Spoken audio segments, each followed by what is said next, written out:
mais ñu ngi ak Fefa ki nga xamante ni moo woy générique d'échéance tey dañ koy jox parole bi Fefa nuyul internautes yi. salaamaaleykum mbokk yi ñu seetaan salaamaaleykum yow mi may interviewé salaamaaleykum àdduna bu wër képp di nuyu waa Si Plaza waa cinéma waa Wonder Woman Awards. Ouais, mais c'est une très grande fierté et du ma ne man ma organiser mais ñu organiser laay wax tu vois donc c'est un projet boo xamante ne ni si jàpp dafa bëri pour mu egg si fii nii donc sentiment de fierté laay am bu ma duggee gis salle bi ni ciy nekk ci biir et puis ça fait énormément plaisir de voir xam nga la culture présente ce soir donc rien que ça fait énormément plaisir. Moi je suis Amadou Daf, je suis neveu à Seydou qui organise cet événement et permettez-moi d'abord de saluer Urban SN et de demander bon encouragement et d'oser comme tous les autres pour vraiment être au top comme tous les autres médias. Cela dit aussi primer les femmes en ce mois de mars. Nous pensons donc au 7 mars les femmes de Nder. Vraiment, on pense aussi au 8 mars qui a été décrété à partir de Clara Zekine dans les usines ouvrières et nous pensons aussi aux femmes de par le monde dans les 46 départements. waaw bon ñoom dañoo baax rek dañoo baax rek xam nga c'est la famille moom comme li ñuy wax toujours la famille elle est sacrée ñoom dañ fiy nekk tout le temps waaw effectivement ñoom xam nga tout le temps dañ fiy nekk di soutenir donc depuis le début tonton Daf il était là depuis le début man tonton Daf lay wax parce que il était là depuis que sama enfance moom laa xamoon quoi tu vois donc c'est un plaisir quoi c'est voilà je suis très content et puis xanaa yëg kontaan rek ndax déjà weer bi suñu weer la ñun jigéen ñi mu tombeek événement bi te mu def ko ci mois bi pour sargal jigéen ñi kontaan ci rek ak di leen ñaanal rek ci kaw ci kanam. C'est un immense plaisir parce que sunu mois lañ nekk xam nga récemment lañ jóge ci 8 mars donc c'est un honneur ba pare je suis très contente sincèrement parce que c'est la première fois ma bokk ci événement bi te d'ailleurs maa ngi soog a commencé sama carrière musicale donc ce n'est qu'un plaisir quoi. man la borom ñeenti soxna yi de ragaluma de. yàlla amiin waaye xanaa di kontaan rek parce que wax dëgg yàlla li ñuy wax ci jigéen rek jigéen moom mooy suñu yaay moom mooy suñu yaay moom mooy suñu soxna moo ñuy jural suñuy doom kon lépp lu ñu leen defal wala lépp lu ñu leen teral rek wax dëgg yàlla doyul. Alors bonsoir à toutes et à tous. Tout d'abord nous allons vous adresser nos remerciements pour ce titre honorifique qui a été décerné à la série Yaye 2.0. Merci d'avoir été attentif à cette série-là. Merci d'avoir reconnu le travail acharné qui était derrière cette production, aussi bien du côté des acteurs que de la production directement. Alors pour notre part, je pense que je vais parler au nom des actrices qui sont sur scène. Nous allons remercier la production tout d'abord. Merci Calista.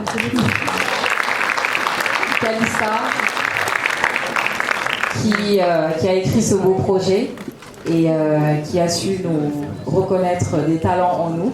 Nous allons remercier Khalifa Ba, qui est le réalisateur. Nous allons aussi remercier Babacar, qui est derrière la caméra. Et enfin, j'ai envie de remercier tout particulièrement, et je pense que mesdames, vous serez d'accord avec moi, nous allons remercier Roger Sala, qui est la personne qui était derrière tous ces jeux d'acteurs. C'est lui qui a su aujourd'hui révéler des talents en nous et grâce à qui vous avez pu vivre des émotions à travers cette série-là. Et donc, merci beaucoup. Alors, nous sommes avec Jamila, mais je pense que les internautes et les téléspectateurs me connaissent sous le nom de mon personnage qui est Dibor dans la série Yaye 2.0. Un très grand honneur. Et ça fait plaisir de savoir que le travail qu'on a fait pendant toute une saison n'a pas été vain et que voilà, les gens ont vu qu'il y avait peut-être un potentiel qui se cache derrière tout ça. Et donc c'est un énorme plaisir. Je suis honorée d'être présente aujourd'hui. Moi, je suis nominée dans la catégorie Best Self-Made Woman. Et je travaille du coup pour le laboratoire Inoya. J'ai déjà été surprise d'être nominée, mais après c'est vrai qu'ils m'ont expliqué un peu les raisons pour lesquelles j'ai été nominée. J'ai été très honorée. C'est un peu pour tous les événements que j'ai eu à organiser dans le cadre de mon activité du Royatem Center. Et ça me fait plaisir de savoir que j'ai un peu marqué les esprits, marqué les cœurs. Donc voilà. Je m'appelle Siste Kia, je suis animatrice radio donc, chez Kumba Gaulo et j'ai été honorée donc, de recevoir justement cette invitation à venir recevoir un trophée donc, de la part de African Woman. Justement, on est le mois de la femme et on a besoin justement de voir des personnes donc, qui peuvent reconnaître la valeur de la femme donc dans toutes ces catégories justement. Et on magnifie donc cet événement et vivement qu'il y ait d'autres événements donc similaires. Comment vous allez? Ça va très bien et vous? Ça va, alhamdoulilah. Merci. dañ ma ko may. gën a fas jom rek gën a jóg gën a liggéey parce que liggéeyal sa bopp dafa neex dara dàkk ko. Je m'appelle Fatima Ndiaye, je suis modèle. J'en fais partie des nominés dans la catégorie Best Fashion Woman. dafa nga ressentir bu nga gisee jigéen yi tey dugg si fii nii. non lu ñuy rafetlu la macha allah parce que jigéen dañ ko war a sargal chaque fois parce que àdduna bu amul jigéen ñun yàqu nañ barki sëriñ bi non lii nii man lu may mënuma def leneen lu dul féliciter leen di leen encourager di leen ñaanal yàlla jàppale leen. Doudou fait des vidéos. Voilà un garçon qui a du talent, qui travaille. Il évolue dans un domaine particulier en se sentant obligé de rire. Pour le moment, il n'a rien fait qui fasse rire. Ou bien c'est sa démarche. Attention, c'est un grand sportif. Elle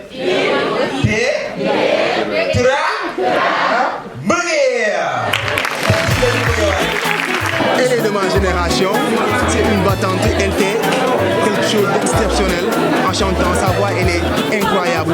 Merci beaucoup. Ça va très bien, alhamdoulilah, Maïs. Tout ça vous fait aujourd'hui d'avoir reçu ce prix? C'est un plaisir, je pense que c'est toujours un plaisir de recevoir un nouveau bébé dans la collection. Donc daaw joxoon nañ ma prix révélation de l'année, ren aussi ma jëlaat choix du public et tout ça, People Choice. Donc c'est juste un plaisir de savoir que ñu ngi sa ginnaaw et que ñu ngi lay épauler. wërsëg yàlla ñëpp la ko defal manque de confiance dafa am nekk loo xam ne daf lay topp boo nekkee xale ba ngay màgg am nañ yu ñu war a tekk yoo xam ne mën nañ leen jàppale pour loolu dañ parce que yombul bu ñu amee tuuti confiance ñoom dinañ gis loo xam ne mosuñu ko gis dañuy xëcc loo xam ne xalaatuñ ko woon su boobaa la ñuy xam ne loolu dañ ko war a teg de côté nekk ci li ñu bëgg. En fait, y a pas de secret quoi. amul secret live bi liggéey la yàlla fekk la si. On regarde un film, en général, on regarde toujours l'acteur principal. Et c'est pas toujours le meilleur, mais c'est juste qu'il joue un rôle important. Catégorie meilleure actrice principale, on va appeler Madame Amélie Mbaye pour remettre le trophée. Madame Mbaye, s'il vous plaît, inspirez-vous de ces dames qui associent le talent à la beauté et au travail. J'étais venue ici avec un sac à main, je repars avec ça. C'est très gentil, ouais, vous n'avez regardé ça. Non, c'est vraiment, je suis contente parce que comme les mots noirs sans correct, il n'y a rien de tel que nous reconnaître là, c'est de que on a des trucs à l'extérieur, mais que fille, c'est bien de que nous reconnaître là, c'est vraiment, voilà. Salma, félicitations Salma. Vous regardez que des grandes dames. Que des grandes dames. Merci pour vos votes. Merci les jurés. Merci à ma famille, à mon mari, à mon fils. Je rends hommage à un collègue, un acteur qui fait partie de l'équipe de Salma. On a perdu il y a 3 jours. Donc, je nomme Ibrahim Bessan, qui était le marabout dans Salma. Ça, c'est le travail de toute une équipe. Merci beaucoup, merci pour votre soutien. Merci si vous avez Merci beaucoup, merci. Content trop di sant Yàlla bu baax et puis dañ ma gën a sas parce que maintenant il faut essayer d'aller plus loin, gën a liggéey et pour mériter tout ça là. Vraiment content naa sama xol sedd na, je suis très heureuse. En tout cas, il y a eu les larmes de Moustapha Nam. Bravo, félicitations dans ce que vous faites. Yal na len Yalla ubbil yoon ak ay projets yu bare et tout avec la lumière de notre Seigneur Tout-Puissant. Mu leeralal leen seen liggéey, leeralal leen seen lépp. Te kenn du leen mënal dara, seetaane du leen mënal dara. J'ai une équipe de jeunes qui viennent de différents horizons, qui se sont soudés pour travailler, pour exprimer un média. C'est vraiment bravo. Félicitations, beaucoup d'encouragement et bonne continuation. Merci beaucoup. Ouais, déjà dama am contentement parce que yombul te artistes yi fi nekk bari nañ mais ñu jël ma bokk ci 2 catégories catégorie meilleure révélation ak catégorie meilleur clip donc c'est vraiment un plaisir pour moi d'être là.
mooy defar di jëmbat di dox di leeral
Vraiment, félicitations pour votre trophée. Merci beaucoup. En ce moment, qu'est-ce que vous ressentez?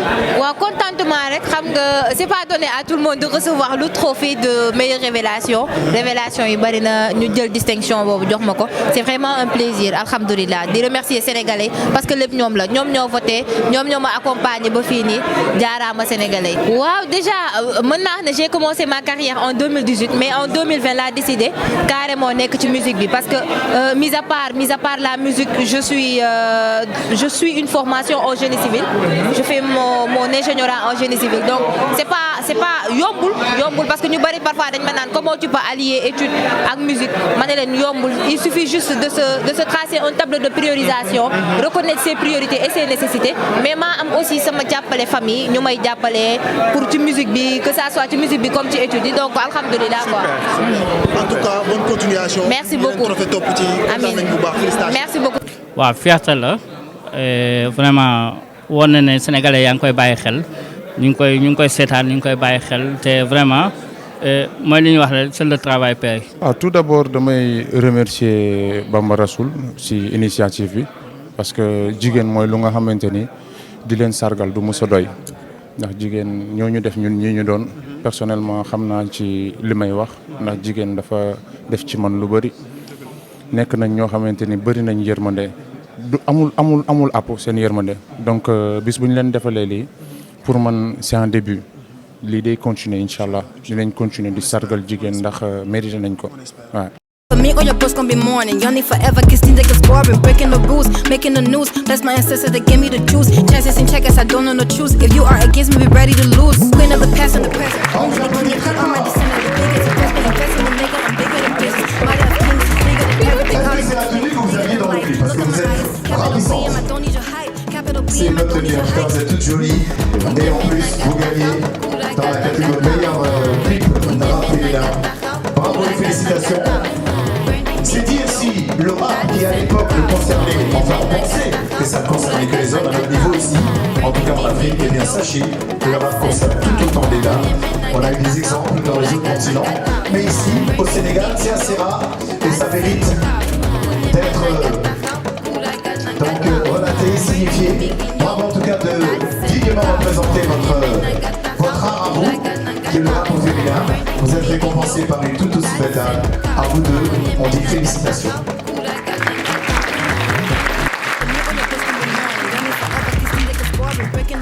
Making the news, that's my ancestor that gave me the juice. Chances and checkers, I don't know the truth. If you are against me, ready to lose. Queen of the past and the present. Oh, j'étais très heureuse, très excitée, très heureuse.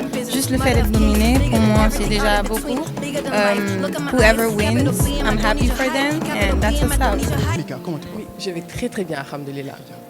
Malika, lan nga yëg ginnaaw bañ la annoncé sa nomination? Franchement, daf ma bête. Comme je le disais tantôt, daf ma bête parce que pour moi, de mon ex-niveau bien en fait. Pour moi, à mon niveau bien, je n'étais pas à mon top, je pouvais mieux faire. Donc savoir que des gens ont estimé que j'avais le niveau et que je pouvais être nominée, franchement, de ma bête. Alors déjà, c'est pas ma première série, mais c'est vraiment la première série où on m'a vraiment connue, où vraiment dans ma genre possibilité de montrer mon potentiel. Et comme Nima Donouari, en fait, à la base, Malika, ça ne devait pas être moi. Le réalisateur ne voulait pas de Malika du tout. Non, il ne voulait pas de moi, je ne correspondais pas. Donc, franchement, jour au casting, je me suis donné à fond. Je me suis dit, bon, le rôle, il faut que je me dise. Donc, Yukuna, Joyna, Defna, Belle provocation. Une seule. Wallahi, je te promets de job sama jiko parce que gisoko ko ba légui. Malika!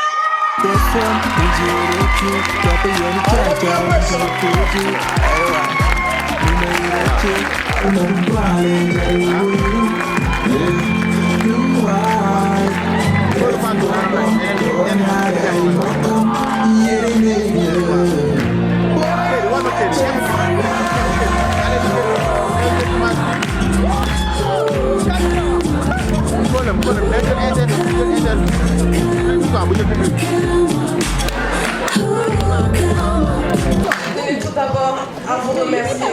Remercier chacune des personnes présentes. Remercier à tous ceux qui ont voté pour moi, pardon. Remercier le jury.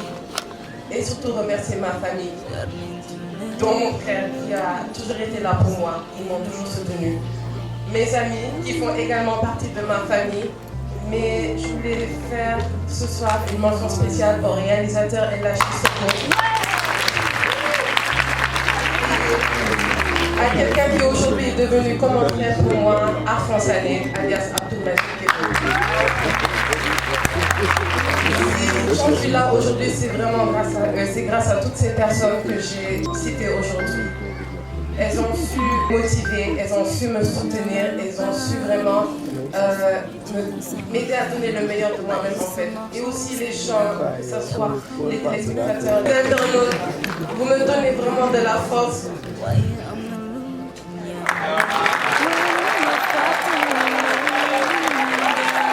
On va garder le meilleur. En tout cas, Abdoulmajid, s'il veut, il n'a qu'à me laisser cette place. Moi, en tout cas, bëgg naa. Moi, tout psychopathe bi de. Non, c'est pas grave. Moi, loolu laa bëgg ñun ñëpp dañoo soxor xam nga. Ah bon, ok. Laa bëgg. Mais bon, on vous félicite d'abord. Je crois la famille ñi la entoure ñëpp kontaan. Voilà, même c'est ce qui était xam nga ñi la xawoon mérité tuur ci série bi kontaan nañ parce que voilà, c'est mérité. On a vu le travail que vous fournissez. Lan nga yëg. Instant bi, beaucoup de fierté, beaucoup d'émotions tamit et beaucoup de gratitude surtout. Par rapport à ma famille, comme je l'ai dit tout à l'heure, c'est mes kharit et aussi équipe technique B, tout particulièrement Ella Chisoko, comme tout le monde le sait, notre papa, notre frère et aussi un frère maintenant, Abdoulmajid, Arfan, voilà, alias Abdoulmajid. Donc vraiment là, je n'ai pas les mots, je suis vraiment émue. Je ressens énormément de gratitude, merci pour votre soutien, merci pour la force et je vous fais la promesse d'aller très loin et de vous rendre fiers de moi. Inch'Allah. Merci beaucoup et bonne soirée. Merci à vous. Aminata Beng.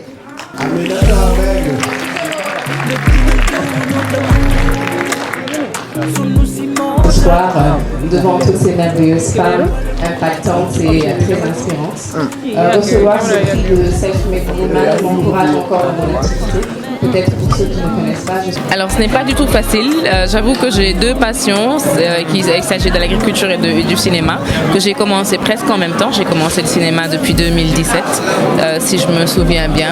Et également, je commençais en parallèle l'agriculture, où je me découvrais dans les exploitations agricoles et que j'en ai profité pour monter cette entreprise-là.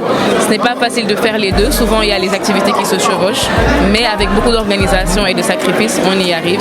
Et l'objectif derrière pour moi, c'était de réaliser mes rêves, d'y aller, de faire exactement ce qui me passionnait dans cette vie, parce que voilà, il y a beaucoup de possibilités, vous pouvez travailler dans n'importe quel domaine, mais si vous n'êtes pas passionné, ce n'est vraiment pas la peine. Dans la vie, c'est les objectifs et c'est également la stratégie, surtout pour celles qui veulent se lancer dans l'entrepreneuriat.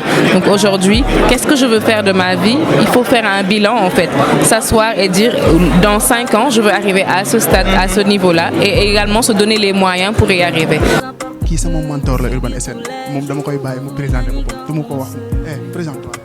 Salaamaaleykum sama gars yi sama boy la nag ma ko ñëpp xam c'est mon little.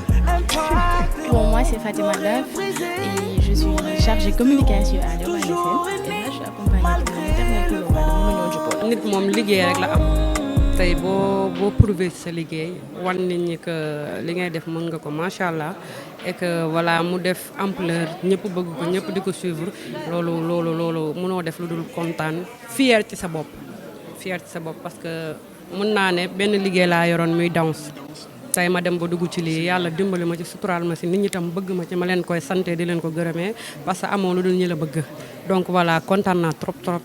C'est un jour très important parce qu'on honore les femmes et c'est très important de montrer qu'on évolue et qu'on honore encore les femmes tous les jours. C'est des battantes, qu'elles doivent rester fortes, que c'est des femmes fortes, des battantes, elles sont intelligentes. Tout ce qu'elles font, ça influence d'autres personnes à être encore plus fortes et voilà, c'est tout. Rosita, lan ngay yëg tey jii nii nga ñëw ci soirée boo xamante ne ci décoré jigéen ñi. En fait, kontaan naa trop. Et maa ngi remercier bu baax Only Woman Awards parce que c'est grâce à eux que je suis là aujourd'hui. Je suis nominée en tant que Best Media Host, donc je suis pas dans le milieu depuis longtemps, mais c'est vraiment un honneur pour moi depuis mon court parcours, on va dire, d'avoir été nominée dans cette catégorie-là et voilà, on croise les doigts. Li may wax ci jigéen ñi mooy bu leen ragal, surtout pas. Il faut surtout pas avoir peur, il faut croire en ses rêves. Quand j'ai commencé médias, c'était pas quelque chose dans lequel je me voyais vraiment aller loin. C'était juste quelque chose par envie, comme ça. Et je me suis découvert une passion. Aujourd'hui, voilà, maa ngi liggéey ci bu baax. Et voilà, donc ne baissez pas les bras, croyez en vos rêves. Et surtout quand vous avez quelque chose qui vous plaît, allez-y, n'hésitez pas. Les femmes sont partout. On a besoin de la femme partout. Les femmes, c'est la vie. Et elles n'ont pas besoin de douter d'elles. Elles peuvent tout faire. Les femmes peuvent absolument tout faire. Franchement, c'est quelque chose de bien parce que bon, nga ne da ngay jël ay jigéen war leen sarga war leen jukkal. Donc ça, c'est quelque chose en fait. War nay di am souvent. Machallah daal en tout cas. Pourquoi pas ñun ñi nga xamante ne ñun ñooy présentatrice hip hop yi ñu bokk aussi ci nominé yi parce que ñu ngi bëgg a bëri tamit te ñu ngi def lu nice yaa Néné Abi yaa Kenza yaa d'autres même les photographes ñun ñëpp a ngi ci biir quoi li góor ñi def yëpp jigéen ñi ñu ngi koy def. waaw Only Woman Awards su may ñëw sama xol day sedd ndax bu ñu nekkee ci weeru mars Seydou nekk xale am idée bu toll ni def ko barki dee moo Ndiaye 7 mars ñu ngi doon fêté talaatay ndeer ñu ñëw ci 8 mars journée mondiale de la femme. Donc bu defee lii moom dafa continuer di magnifier la femme parce que jigéen mooy sunu yaay jigéen mooy société boo defaree jigéen defar nga société. Le monde du cinéma est très vaste et aujourd'hui tout le monde veut le faire en fait donc liggéey bi moom gaa bulet la ku nekk mën nga jël sa wàll mais quand même moi je trouve que xale yi par contre nañ gën a gëstu tamit parce que je me dis que soit c'est de l'expérience soit c'est de l'apprentissage donc du coup bu ñu mënee gën a gëstu approché ñi nga xamante ne ñoo leen ci jiitu. di gën a jàng tamit après day gën a baax rek. Je ressens une fierté particulière parce que les femmes évidemment d'abord font partie de la société.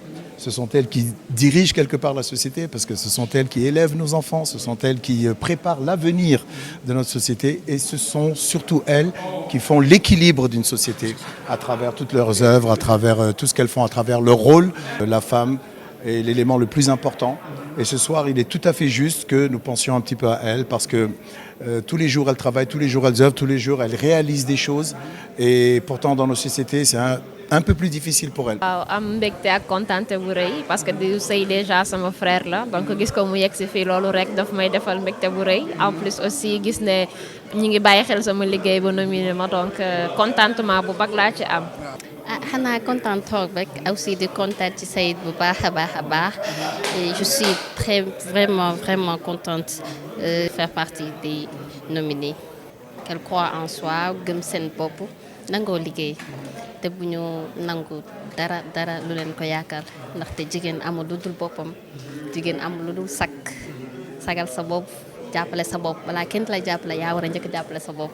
Only Women Award nag buñ ne jigéen ñi xam nañ ni ñooy épice bi sans ñoom kenn du ñëw ci kaw suuf sans ñoom ñun duñu dara ñooy suñu jabar ñooy suñu yaay ñooy suñu ay sœur ñooy suñu lépp donc sargal leen bés bu nekk dafa war rawatina nag bés bii nii ak weer wi ñu nekk. Donc am contact te mbégte ñëw soutenir initiative bi et puis sargal jigéenu Sénégal plus particulièrement di leen encourager et di wax ne dëggantaan ay jàmbaar lañ parce que suñu société ci côté yu bari ubbeekuwuñu noonu parce que xam nga déjà y a la religion et puis société Sénégal am na aadam ak ay baaxu maamam mais je pense que lépp loo gis ci àdduna y a une manière de l'adopter de telle sorte que ne dinañ ci gis yow ki nga doon mais di nga mën a am loo jaay àdduna jaayaale sa réew jaay sa askan ak sa ay valeurs et surtout bu ñu basé ci loolu rek. M'entendez? Na nga def? Première award que j'ai l'honneur d'accepter de vive voix. Donc j'ai envie de dire Jërëjëf Sénégal. J'aimerais vraiment commencer par remercier mon créateur pour la vie, pour les dons et les talents qu'il m'a donnés. Je voudrais remercier mes parents et mes frères et sœurs pour le challenge au quotidien et les encouragements évidemment par rapport à ma carrière. J'aimerais remercier mon équipe qui a cru en cette vision folle que j'ai de changer la narrative de notre continent à travers le storytelling et les médias. Merci aux personnes qui m'ont accompagné ce soir, Amadouli, Amiba. Merci pour votre patience, merci d'être là ce soir. Merci aux personnes qui croient en ce que je fais, à mon public, à ma communauté, à mes abonnés, pour leur loyauté. Merci à toutes les marques et les entreprises, les institutions et les personnes qui collaborent avec moi. Et enfin, merci à Women Only Awards pour cette reconnaissance qui vient à point nommé. Je pense que quand on exerce des métiers comme les nôtres, très souvent c'est difficile de savoir si les sacrifices et le travail acharné qu'on fait portent des fruits. Et ce soir, cette reconnaissance me montre que quelque part je suis sur le bon chemin. Alors permettez-moi de terminer rapidement avec un mot pour les jeunes femmes qui sont ici dans cette salle et celles qui regardent peut-être à travers Internet. Ce qu'on ne nous dit pas souvent, c'est que l'ascenseur pour le succès, c'est un ascenseur hanté et qu'il vaudrait mieux prendre les escaliers parce que, afin de travailler sa persévérance, sa résilience, sa foi, son courage, qui sont 4 éléments nécessaires pour rester au sommet lorsque le temps pour le sommet arrive. Voilà, merci beaucoup.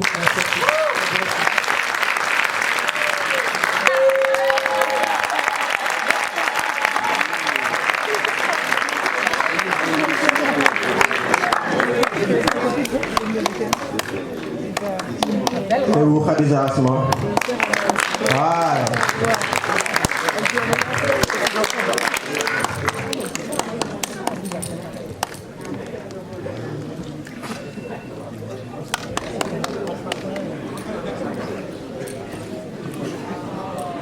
Wow. Khadija, bravo.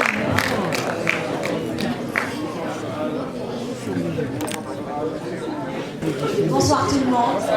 Salam alaikum à tout un chacun. Salam alaikum surtout aux femmes. Vous êtes bien présentes? J'en doute un peu là. Vous êtes là? Alors j'ai un petit message pour la gente féminine à passer. Je sais que nous sommes les mères, nous portons, nous donnons la vie et nous créons la vie. Nous sommes capables du meilleur comme du pire. Et ce soir, j'opte pour le meilleur. On voit de plus en plus le leadership féminin prendre son assaut. Nous créons des hommes et derrière chaque grand homme, nous nous posons à côté. Ce prix, ce soir, l'année dernière, j'ai été nominée. Je n'ai pas pu venir prendre le prix nominé parce que j'avais perdu ma mère. Voilà. Donc aujourd'hui, j'ai 2 beaux enfants qui sont venus m'accompagner. Maxime, ton attention s'il te plaît. Voilà, et Melky. Alors mes fils, c'est toute ma vie. Et à travers eux, ou à travers leurs yeux, chaque matin, je me réveille à 5h du matin pour abattre un travail, non pour être fier de moi, mais pour que eux, ils puissent être fiers de moi.